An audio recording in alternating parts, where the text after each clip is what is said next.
Welcome back to Aadya Anvi colourful ಚಾನಲ್ಗೆ ನಿಮಗೆಲ್ಲರಿಗೂ ಕೂಡ ಸ್ವಾಗತ.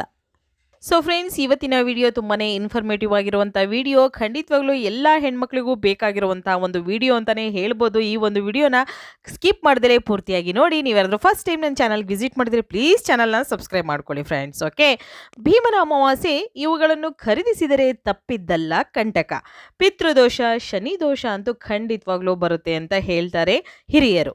ಆಗಸ್ಟ್ 4ರಂದು ಭಾನುವಾರ ಆಷಾಢ ಮಾಸದ ಕೊನೆಯ ಅಮಾವಾಸ್ಯೆ ಮತ್ತು ಆಷಾಢ ಮಾಸದ ಕೊನೆಯ ದಿನ ಈ ಅಮಾವಾಸ್ಯೆಯನ್ನು ಭೀಮನ ಅಮಾವಾಸ್ಯೆ ಎಂದು ಕರೆಯಲಾಗುತ್ತದೆ.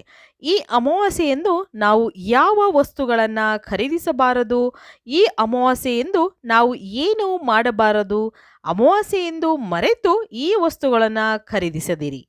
ಓಕೆ, ಸೊ ಹಿಂದೂ ಕ್ಯಾಲೆಂಡರ್ ಪ್ರಕಾರ ಪ್ರತಿಯೊಂದು ದಿನಾಂಕ ಮತ್ತು ಘಟನೆಯ ಧಾರ್ಮಿಕ ಪ್ರಾಮುಖ್ಯತೆಯನ್ನು ಪೂರೈಸುವ ಯಾವುದನ್ನಾದರೂ ಸಂಬಂಧಿಸಿದ ನೀವು ಹಿಂದೂ ಧರ್ಮ ಗ್ರಂಥಗಳಲ್ಲಿ ಚಂದ್ರನ ವಿವಿಧ ಹಂತಗಳಾದ ಅಮಾವಾಸ್ಯೆ, ಪೂರ್ಣಿಮಾ, ದ್ವಾದಶಿ, ಏಕಾದಶಿ ಮತ್ತು ತ್ರಯೋದಶಿಯ ಉಲ್ಲೇಖವನ್ನು ಸಹ ಕಾಣಬಹುದಾಗಿದೆ.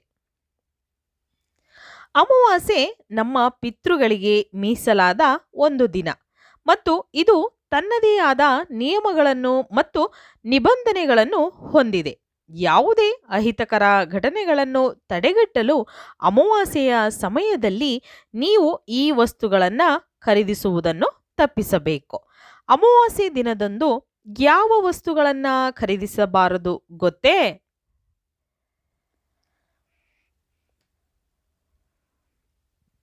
ಮೊದಲನೇದು ಪೊರಕೆ. ಅಮಾವಾಸ್ಯೆ ಪಿತೃಗಳಿಗೆ ಮೀಸಲಾಗಿರುವ ದಿನವೆಂದು ಪರಿಗಣಿಸಲಾಗಿದೆ. ಈ ದಿನ ಜನರು ನಿರ್ದಿಷ್ಟವಾಗಿ ಶನಿದೇವನನ್ನು ಪೂಜಿಸುತ್ತಾರೆ. ಧರ್ಮಗ್ರಂಥಗಳ ಪ್ರಕಾರ ಪೊರಕೆ ಲಕ್ಷ್ಮೀದೇವಿಗೆ ಸಂಬಂಧಿಸಿದಂತೆ ಅಮಾವಾಸ್ಯೆಯ ದಿನ ಪೊರಕೆ ಖರೀದಿಸುವುದರಿಂದ ಲಕ್ಷ್ಮೀದೇವಿಗೆ ಕೋಪ ಬರುತ್ತದೆ. ಇದು ಒಳಬರುವ ಹಣವನ್ನು ಮತ್ತಷ್ಟು ನಿಲ್ಲಿಸುತ್ತದೆ ಎಂದು ಹೇಳಲಾಗುತ್ತದೆ. ಇದು ಮನೆಯಲ್ಲಿ ನಕಾರಾತ್ಮಕ ಶಕ್ತಿಯನ್ನು ತುಂಬುತ್ತದೆ ಮತ್ತು ಆರೋಗ್ಯದ ದೃಷ್ಟಿಯಿಂದ ವೆಚ್ಚವನ್ನು ಹೆಚ್ಚಿಸಬಹುದು. ನಿಮ್ಮ ಮನೆಗೆ ಸರಿಯಾದ ಹಣದ ಹರಿವನ್ನು ಕಾಪಾಡಿಕೊಳ್ಳಲು ಮತ್ತು ಲಕ್ಷ್ಮೀದೇವಿಯನ್ನು ಮೆಚ್ಚಿಸಲು ಅಮಾವಾಸ್ಯೆ ಎಂದು ಪೊರಕೆ ಖರೀದಿಸುವುದನ್ನು ತಡೆಯುವುದು ಉತ್ತಮ. ನೆಕ್ಸ್ಟ್, ಮದ್ಯವನ್ನು ಖರೀದಿಸದಿರಿ. ಅಮಾವಾಸ್ಯೆ ಮತ್ತು ಪೂರ್ಣಿಮಾ ಎರಡೂ ಪಿತೃ ಮತ್ತು ದೇವರ ಕೆಲಸಕ್ಕೆ ಸೂಕ್ತವಾಗಿವೆ. ಈ ಸಮಯದಲ್ಲಿ ಮದ್ಯವನ್ನು ಖರೀದಿಸುವುದನ್ನು ಮತ್ತು ಸೇವಿಸುವುದನ್ನು ತಡೆಯಲು ಧರ್ಮಗ್ರಂಥಗಳು ನಿಮಗೆ ಶಿಫಾರಸು ಮಾಡುತ್ತವೆ.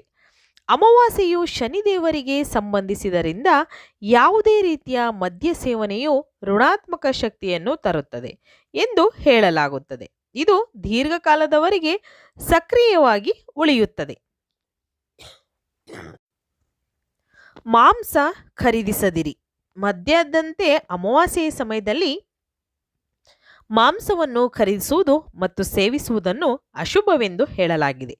ಅಮಾವಾಸ್ಯೆಯ ಸಮಯದಲ್ಲಿ ಯಾವುದೇ ರೀತಿಯ ಮಾಂಸಾಹಾರಿ ಖಾದ್ಯವನ್ನು ಸವಿಯುವುದರಿಂದ ನಿಮ್ಮ ಕುಂಡಲಿಯ ಮೇಲೆ ನಕಾರಾತ್ಮಕ ಪರಿಣಾಮ ಹೆಚ್ಚಾಗುತ್ತದೆ ಎಂದು ಹೇಳಲಾಗುತ್ತದೆ. ಲಾಲ್ ಕಿತಾಬ್ ಪ್ರಕಾರ ಈ ದಿನ ಮಾಂಸಾಹಾರಿ ಆಹಾರ ಪದಾರ್ಥಗಳನ್ನು ತಿನ್ನುವುದು ಶನಿಯಿಂದ ಉಂಟಾಗುವ ಯಾತನೆಗಳನ್ನು ಹೆಚ್ಚಿಸುತ್ತದೆ. ಗೋಧಿ ಹಿಟ್ಟನ್ನು ಖರೀದಿಸದಿರಿ. ಈ ಸಮಯದಲ್ಲಿ ಗೋಧಿ, ಧಾನ್ಯಗಳು ಮತ್ತು ಹಿಟ್ಟಿನಂತಹ ಆಹಾರ ಪದಾರ್ಥಗಳನ್ನು ತಪ್ಪಿಸಬೇಕು. ವಿಶೇಷವಾಗಿ ಭದ್ರಮಾಸದ ಅಮಾವಾಸ್ಯೆಯ ಸಮಯದಲ್ಲಿ ನೀವು ಗೋಧಿ ಖರೀದಿಸುವುದನ್ನು ತಪ್ಪಿಸಬೇಕು. ಈ ದಿನ ಖರೀದಿಸಿದ ಗೋಧಿಯನ್ನು ನೀವೇ ಸೇವಿಸಿದರೆ ಅದು ನೇರವಾಗಿ ನಿಮ್ಮ ಪೂರ್ವಜರಿಗೆ ಹೋಗುತ್ತದೆ. ಇದನ್ನು ಅಶುಭವೆಂದು ಪರಿಗಣಿಸಲಾಗುತ್ತದೆ. ಎಣ್ಣೆಯನ್ನು ಹಚ್ಚಿಕೊಳ್ಳದಿರಿ.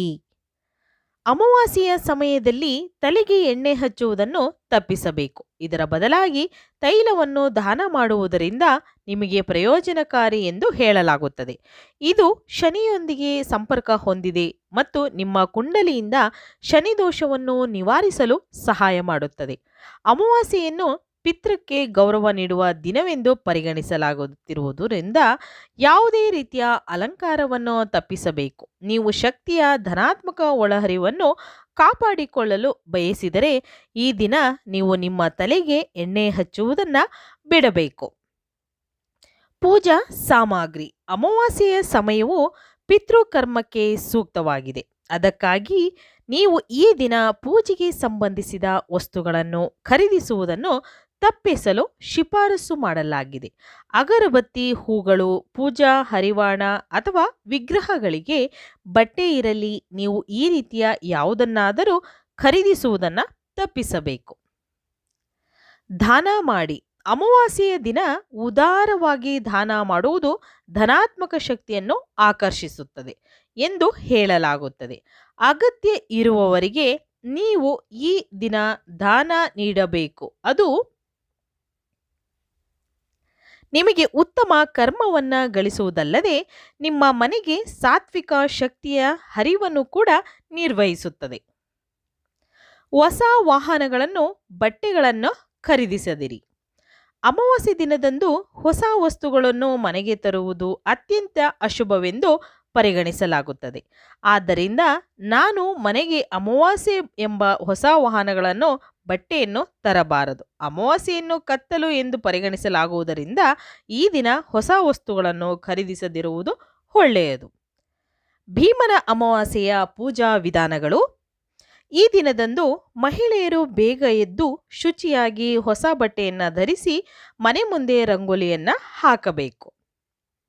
ನಂತರ ಗೃಹಿಣಿಯರು ತಮ್ಮ ಕೈಗೆ ಕಂಕಣವನ್ನು ಕಟ್ಟಿಕೊಂಡು ಜ್ಯೋತಿರ್ಭೀಮೇಶ್ವರನನ್ನು ಅಥವಾ ಶಿವ ಪಾರ್ವತಿಯನ್ನು ಧ್ಯಾನಿಸಿ ವ್ರತವನ್ನು ಕೈಗೊಳ್ಳಬೇಕು. ಈ ದಿನದಂದು ಮೇಲೆ ಸೂಚಿಸಿರುವ ಶುಭ ಮುಹೂರ್ತದಲ್ಲಿ ವ್ರತವನ್ನು ಕೈಗೊಳ್ಳಬೇಕು. ಒಂದು ತಟ್ಟೆಯಲ್ಲಿ ಅಕ್ಕಿಯನ್ನು ಹಾಕಿ ಆ ಅಕ್ಕಿಯ ಮೇಲೆ 2 ಎಣ್ಣೆಯ ದೀಪವನ್ನು ಹಚ್ಚಬೇಕು. ಈ ದೀಪದ ತಟ್ಟೆಯಲ್ಲಿ ಶಿವ ಪಾರ್ವತಿಯನ್ನು ಆಹ್ವಾನ ಮಾಡಿ ಪೂಜೆ ಸಲ್ಲಿಸಬೇಕು. ಪೂಜೆಗೆ ಬೇಕಾದ ಸಾಮಗ್ರಿಗಳೊಂದಿಗೆ 9 ಗಂಟಿನ ಗೌರಿ ದಾರವನ್ನು ಇಟ್ಟು ಪೂಜೆ ಮಾಡಿದ ಬಳಿಕ ಆ ದಾರವನ್ನು ಕೈಗೆ ಕಟ್ಟಿಕೊಳ್ಳಿ. ಶುಭಾರಂಭದ ಸಂಕೇತ ಗಣೇಶನಾಗಿರುವುದರಿಂದ ಮೊದಲು ಗಣೇಶನನ್ನು ಆರಾಧಿಸಿ ನಂತರ ಭೀಮೇಶ್ವರನನ್ನು ಪೂಜಿಸಿ.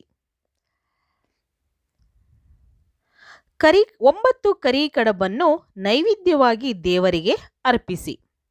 ನಂತರ ಗಂಡನ ಪಾದ ಪೂಜೆಯನ್ನು ಮಾಡಿ ಪತಿಯ ಕಾಲಿಗೆ ಬಿದ್ದು ಆಶೀರ್ವಾದವನ್ನು ಪಡೆದುಕೊಳ್ಳಿ. ಭೀಮನ ಅಮಾವಾಸ್ಯೆಯನ್ನು ವಿವಾಹಿತ ಮಹಿಳೆಯರು ಗಂಡನ ದೀರ್ಘಾಯುಷ್ಯಕ್ಕಾಗಿ ಆಚರಿಸಿದರೆ, ಅವಿವಾಹಿತ ಮಹಿಳೆಯರು ಒಳ್ಳೆಯ ಪತಿ ಸಿಗಲೆಂದು ಆಚರಿಸುತ್ತಾರೆ. ಭೀಮನ ಅಮಾವಾಸ್ಯೆಯನ್ನು ದಕ್ಷಿಣ ಕರ್ನಾಟಕದಲ್ಲಿ ಆಟಿ ಅಮಾವಾಸ್ಯೆ, ಕರ್ಕಾಟಕ ಅಮಾವಾಸ್ಯೆ ಎಂದು ಕರೆದರೆ, ಉತ್ತರ ಕರ್ನಾಟಕದಲ್ಲಿ ಇದನ್ನು ಕೂಡೆ ಅಮಾವಾಸ್ಯೆ ಎಂದು ಕರೆಯುತ್ತಾರೆ. ಇನ್ನು ಹಲವೆಡೆ ಇದನ್ನು ಆಷಾಢ ಅಮಾವಾಸ್ಯೆ ಎಂದು ಕೂಡ ಕರೆಯುತ್ತಾರೆ.